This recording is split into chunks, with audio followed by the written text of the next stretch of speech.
अस्सलाम वालेकुम स्टूडेंट्स, उम्मीद करती हूँ हम लोग बिल्कुल खैरियत से होंगे। तो आज की इस वीडियो में मैं आपके साथ शेयर करूँगी 9th क्लास कंप्यूटर साइंस की पेयरिंग स्कीम और साथ ही गेस्ट पेपर। ठीक है, तो अलग अलग वीडियो में क्यों नहीं बना रही, वैसे बनानी तो सेपरेट ही, लेकिन इकट्ठी इसलिए बना रही क्योंकि अब टाइम नहीं है और जो है वो अगर आपने पेयरिंग स्कीम की बनाओ तो फिर गेस्ट पेपर से रह जाएंगे। तो इस वजह से मैंने सोचा कि इकट्ठी ही एक वीडियो बना ली जाए जिसमें पेयरिंग स्कीम भी शेयर कर दी जाए और साथ में आपको ये भी बता दिया जाए कि आपने किस तरीके से तैयारी करनी है कि आपके जो है वो अच्छे मार्क्स आप गेन कर सकें। ठीक है, और साथ ही साथ मैं आपको वीडियो के लास्ट में ये भी बताऊंगी कि आपने एमसीक्यूज़ कहाँ से करना है और इसके अलावा भी बहुत सी टिप्स हैं जो मैंने आपके साथ शेयर करनी है। तो इस वजह से आपने वीडियो को लाजमी तक वॉच करना है। ठीक है, और मेरी अल्लाह तरफ से दुआ है कि अल्लाह करे कि आपके जो पेपर्स रह गए हैं 3-4 अब तो पेपर रह गए हैं, बाकी तो ऑलमोस्ट ख़त्म ही हो गए, तो वो आपके पेपर अच्छे हो जाएं। और ये भी दुआ है कि अल्लाह करे कि आपका रिजल्ट जो बहुत अच्छा आ जाए, आउटस्टैंडिंग आप लोग का रिजल्ट आ जाए। तो कमेंट सेक्शन में अपने आमीन लाजमी लिखना है। ठीक है, इस दुआ में लाजमी शामिल हुआ करें,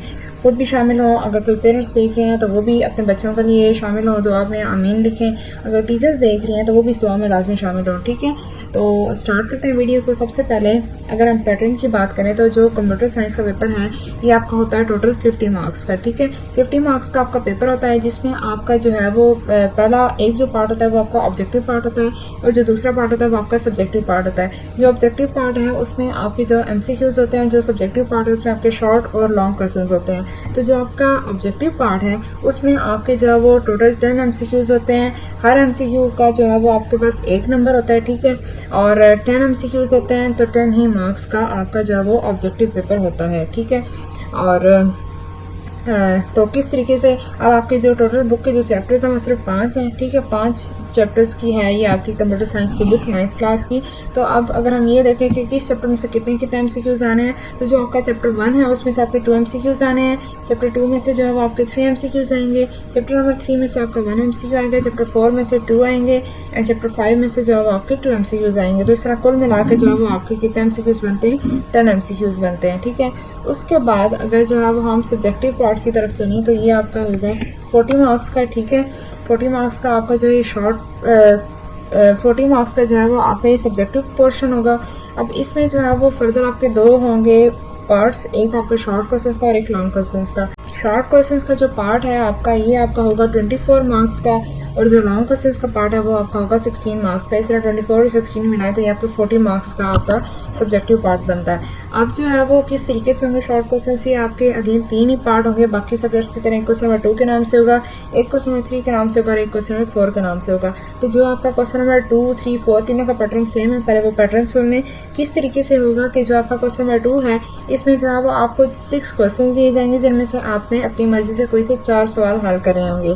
ठीक है, इसी तरह क्वेश्चन नंबर 3 में भी आपको 6 दिए जाएंगे, आपने 4 अटेम्प्ट करना है। इसी तरह क्वेश्चन नंबर 4 में भी आपको 6 दिए जाएंगे जिनमें से आपने 4 क्वेश्चन अटेम्प्ट करने होंगे। ठीक है, अब जो है वो किस तरीके से जो है जो आपका शॉर्ट क्वेश्चंस हैं, जो आपका क्वेश्चन नंबर 2 होगा यानी कि जो पहला पार्ट होगा शॉर्ट क्वेश्चंस का वो आपको बनेगा चैप्टर 1 एंड चैप्टर नंबर 2 में से। ठीक है, चैप्टर 1 में से जो आपके 3 शॉर्ट क्वेश्चंस आने हैं और जो चैप्टर 2 है उसमें जो आपका क्वेश्चन नंबर 2 है उसमें जो है वो आपके 3 ही शॉर्ट क्वेश्चन आने हैं। ठीक है, यानी 3 और 3 आपके हो जाएंगे 6। यहाँ पे इस तरीके से मेंशन नहीं है बट जिस तरह बोल रही हूँ उसको गौर से सुनिएगा तो आपको समझ आ जाएगी। ठीक है, उसके बाद जो आपका क्वेश्चन नंबर 3 यानी कि शॉर्ट क्वेश्चन का जो सेकेंड पार्ट होगा ना ये आपका होगा चैप्टर 2 एंड चैप्टर 3 में से। ठीक है, अब चैप्टर 3 के तो जो 3 शॉर्ट क्वेश्चन आएंगे।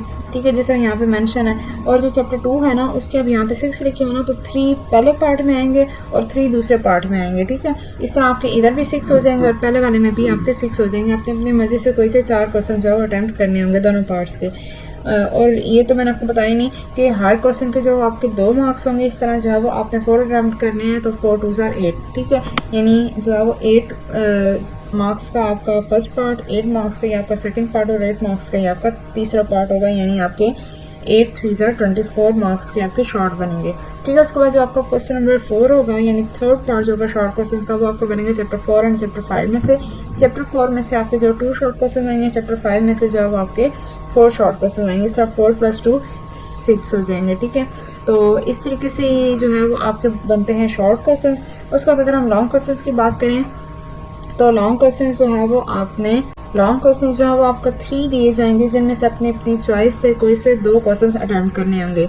अच्छा, अब इसमें कंप्यूटर साइंस में बाकी सब्जेक्ट्स की तरह आपके A एंड B पार्ट नहीं होगा, सिर्फ आपका जो है वो एक ही पार्ट का आपका एक क्वेश्चन होगा, यानी आपका क्वेश्चन 5, क्वेश्चन 6 एंड क्वेश्चन 7 के नाम से 3 क्वेश्चन होंगे। अब जो क्वेश्चन 5 है ना वो आपका बनेगा, वो आपका आएगा चैप्टर नंबर 1 में से, ठीक है। चैप्टर 1 में से आपका एक क्वेश्चन आएगा और वो आपका 8 मार्क्स का होगा, ठीक है, यानी इसके पार्ट नहीं है, एक क्वेश्चन का एक ही चैप्टर में से एक क्वेश्चन पूरा आना है और वो 8 मार्क्स का होगा। उसके बाद चैप्टर 2 में से आपका कोई लॉन्ग क्वेश्चन नहीं आना, चैप्टर 3 में से आपका एक क्वेश्चन आना है, यानी कि ये आपका हो गया क्वेश्चन 6, और जो आपका क्वेश्चन 7 होगा वो आपका आएगा चैप्टर नंबर 4 में से। चैप्टर 5 में से भी जो है आपका कोई लॉन्ग क्वेश्चन नहीं आएगा, ठीक है, यानी चैप्टर 2 एंड चैप्टर 5 में से आपका कोई लॉन्ग क्वेश्चन नहीं है, जस्ट आपका क्वेश्चन चैप्टर नंबर 1, 3 एंड 4 में से आपका लॉन्ग आना है। तो अगर आपने वैसे भी 2 अटेम्प्ट करने हैं तो अगर आप कोई से 2 कर लेते हैं, चाहे आप 1 एंड 3 कर लें और साथ में शॉर्ट और MCQs कर लें, तो आपका पेपर बहुत इजीली सॉल्व हो सकता है। या फिर आप जो 1 एंड 4 कर लें तो भी आपका सॉल्व हो जाएगा। अगर आप 3 एंड 4 कर लें तो भी जो है आपका पेपर 100% भी अटैम्प्ट आप कर सकते हैं, अगर आप शॉर्ट और MCQs अच्छे तरीके से कर लेते हैं, ठीक है। तो ये थी इसकी पेयरिंग स्कीम, इस तरीके से जो आपने इस पैटर्न को फॉलो करते हुए आपने तैयारी करनी है। अब मैं आपके साथ शेयर करूंगी जो मोस्ट इंपॉर्टेंट जो शॉर्ट क्वेश्चंस हैं और साथ ही साथ जो है वो लॉन्ग क्वेश्चन है, ठीक है। थोड़ी सी वीडियो लंबी हो जाएगी क्योंकि मैं तमाम चीज़ें एक ही वीडियो में कवर कर रही हूँ, तो इस वजह से आपने इसको देखना है एंड तक, ठीक है। देखेंगे तो इसमें आपका ही फायदा है, ठीक है। तो चलते हैं अब हम क्वेश्चंस की तरफ। तो ये जो है सबसे पहले कंप्यूटर साइंस के जो इम्पोर्टेंट शॉर्ट क्वेश्चन हैं वो कौन से हैं। अब सबसे पहले, अच्छा ये चैप्टर वाइज नहीं है, वैसे ऑन द होल जितने आते हैं वो सब हैं, तो इनको चाहे तो आप नोट डाउन कर लें, ठीक है, या फिर जो साथ साथ इनको सॉल्व करते जाएं, ठीक है, ताकि आपको आइडिया हो सके कि हमारी तैयारी कितनी है। सबसे पहले जो क्वेश्चन है, define problem solving, what do you mean bye well defined problem, what do you know understanding the problem or analyzing a problem, what do you mean by planning a solution, mention strategies for problem solving, define algorithm and flowchart, what is the purpose of oval shape and terminal shape symbol in flowchart, what is the purpose of input and output symbol of flowchart, what is the purpose of rectangle symbol in flowchart, draw a flowchart to convert Celsius to Fahrenheit temperature, ठीक है। Then है जी, draw a flowchart to determine whether a given number is odd or even. What is the role of algorithm in problem solving? What is test data? Give example. Compare verification and validation. What are the disadvantages of flowchart? What are advantages and disadvantages of algorithm? Convert करना है आपने 69610, यानी ये decimal में है, आपने इसको hexadecimal में कन्वर्ट करना है, कन्वर्शन आ गई है ये। उसके बाद difference between volatile and non volatile memory, difference between temporary memory and permanent storage, what is number system, difference between decimal binary and hexadecimal number system, convert 0b9 यानी hexadecimal में है ये, आपने इसको decimal में convert करना है। what is computer memory, also write its types, what is storage device, difference between internal storage and external storage, what is ASCII codes क्या होते हैं, what is Boolean proposition, give some examples, what is truth table, what is AND operation, OR operation and NOT operation, what is the truth table for complex Boolean expression. Then is describe computer network, what is network and networks, what is client, what is server, what is network topology, mention its types, what is data communication, mention its components, what is sender yani transmitter and receiver sync, what is difference between static and dynamic IP, describe the working of web browser, what is advantages of user communication on network, what is data transmission, what is TCP IP model, define HTTP and SMTP, what is IP address and what is router, what are the advantages and disadvantages of star and bus topology। अच्छा ये जो है ना ये long में भी आ सकती हैं टोपोलॉजीज, ठीक है, इनको लाजमी अच्छे से कीजिएगा। Define communication channel, give reason to add captcha websites, what do you mean by privacy of data, define piracy, what do you mean by confidentiality of data, give example, what do you mean by software piracy, what do you know about copyright law, what is cracking key, what is computer virus, what is secret code or key, what is hacker, who is hacker। Difference बताना है आपने cryptographic keys में and password में। 2 characteristics of good password आपने लिखनी है। Cyber crime क्या होता है और उसकी एक्टिविटीज़ को आपने डिस्क्राइब करना है। What is hacking, how is the use of cookies, यानी what is the use of cookies, what do you mean by compromise system, difference between order and unordered list, difference between hyperlink and anchor, what do you know about HTML, define hypertext, what is the role of HTML, ये most important question है. Name the types of lists in HTML. What is the use of hyperlinks? How we can create web page using HTML? Difference आपने बताना है pair tags and similar tags का.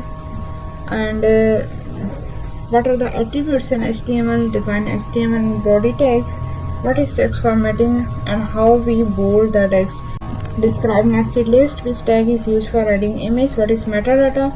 Explain steps involved to create a HTML page. ठीक है, ये थे आपके important short questions. अब अगर हम long questions की तरफ आएँ तो जो आपके important long questions हैं वो कौन से हैं जी? तो ये आपका जो पहला long question है वो है define problem analysis. Your answer along with an example. आपने explain करना है इसको. How do you determine require of flow chart? यानी कि आपको कैसे पता चलेगा कि फ्लो चार्ट की यहाँ पे ज़रूरत है या नहीं. Find LCM of two numbers. ये जो है फ्लो चार्ट की हेल्प से आपने बताना है, बनाना है. उसके बाद इनपुट आई और अनडिटर्मिन वेदर, ये भी आपके फ्लो चार्ट की क्वेश्चन है. उसके बाद कन्वर्शन आ गई आपकी. उसके बाद अगेन कन्वर्शन है. यहाँ पे डेसिमल टू हेक्साडेसिमल जाना है और यहाँ पे हेक्साडेसिमल टू बाइनरी जाना है.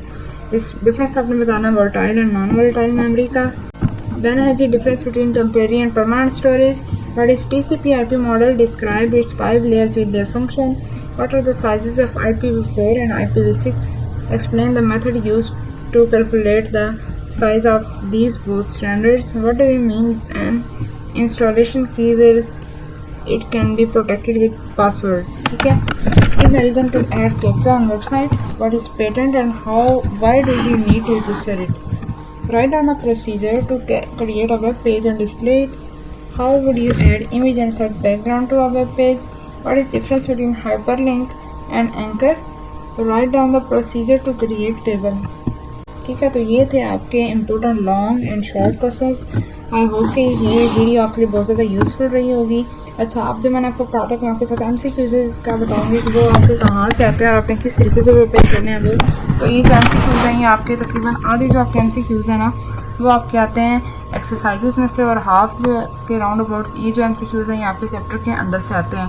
तो एक तो तरीका ये है कि आप जो है वो गेस्ट पेपर्स डिफरेंट जो है वो नेट पे चल रहे थे उनको एक तो रीड आउट कर लें, या फिर बेस्ट वे ये है कि आप एक दो बार पूरे चैप्टर को गो थ्रू करें. ठीक है, चैप्टर पूरा पढ़ेंगे तो इसका आपको ये फ़ायदा होगा कि उसके अंदर से आपके MCQs आ जाएँ या फिर इससे हट के कोई शॉर्ट क्वेश्चन आ जाता है तो वो भी आप जो है ईजिली अटैम्प्ट कर सकेंगे. ठीक है, तो आपने जो है वो MCQs के लिए तो पूरे चैप्टर्स को रीड आउट करना है, हाफ जो है वो और एक्सरसाइजेस के भी करने हैं. ठीक है, कि आधे जो है वो आपके एक्सरसाइजेस में से जाएंगे वो भी ताकि आप अटैम्प्ट कर सकें, जो अंदर से आएंगे वो भी आप इजीली अटैम्प्ट कर सकें. तो बहुत सी बेस्ट विशेज़ हैं आप लोगों के लिए, बहुत सी दुआएं हैं आप लोगों के लिए कि अल्लाह करे आपका पेपर बहुत बहुत बहुत अच्छा हो जाए, आउटस्टैंडिंग आपका पेपर हो. मुझे भी अपनी दुआ में ज़रूर याद रखिएगा. मिलते हैं फिर नेक्स्ट वीडियो में. Till then take care. अल्लाह हाफिज़.